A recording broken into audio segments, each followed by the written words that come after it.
Well, thank you very much, everyone.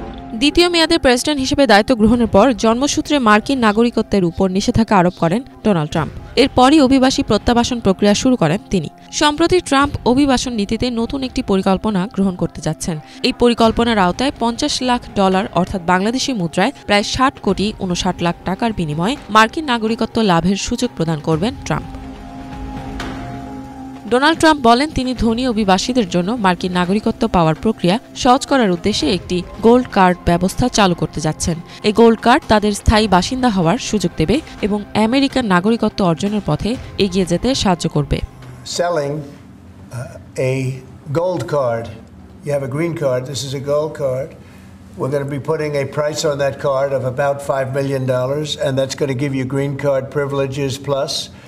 It's going to be a route to citizenship, and wealthy people will be coming into our country by buying this card. They'll be wealthy, and they'll be successful, and they'll be spending a lot of money and paying a lot of taxes and employing a lot of people. And we think it's going to be extremely successful.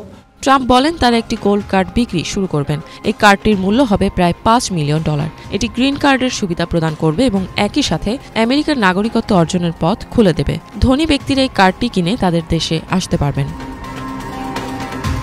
যারা যুক্তরাষ্ট্রের ব্যবসায় বিনিয়োগ করতে আগ্রহী তাদের জন্য EB-5 programme green card প্রদান করা হয়। এই প্রোগ্রামের মাধ্যমে বিদেশি বিনিয়োগকারীরা মার্কিন ব্যবসায় বড় অঙ্কের অর্থ বিনিয়োগ বা কর্মসংস্থান সৃষ্টির মাধ্যমে স্থায়ী বাসিন্দা হওয়ার সুযোগ পান। ট্রাম্প সাংবাদিকদের জানিয়েছেন তিনি EB-5 প্রোগ্রামটি পরিবর্তন করে গোল্ড কার্ড চালু করবেন। তার মতে এই পদক্ষেপটি দেশের জাতীয় ঋণ পরিশোধে দ্রুত সহায়তা করতে সক্ষম হবে।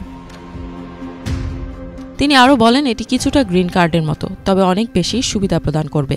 এটি নাগরিকত্বের পথ তৈরি করবে মূলত ধনী বা অত্যন্ত প্রতিভাবান ব্যক্তিদের জন্য। তারা যুক্তরাষ্ট্রে আসার জন্য মূল্য পরিশোধ করবে।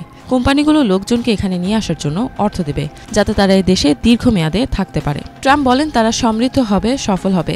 তারা অনেক টাকা খরচ করবে, অনেক কর প্রদান করবে, অনেক মানুষের কর্মসংস্থানের সুযোগ সৃষ্টি করবে। তিনি মনে করেন এটি খুবই সফল হবে। ট্রাম্প আশা করছেন কমপক্ষে 10 লাখ গোল্ড কার্ড বিক্রি হবে। তিনি জানান 2 সপ্তাহের মধ্যেই পরিকল্পনা সম্পর্কে আরও বিস্তারিত তথ্য প্রকাশ করা হবে।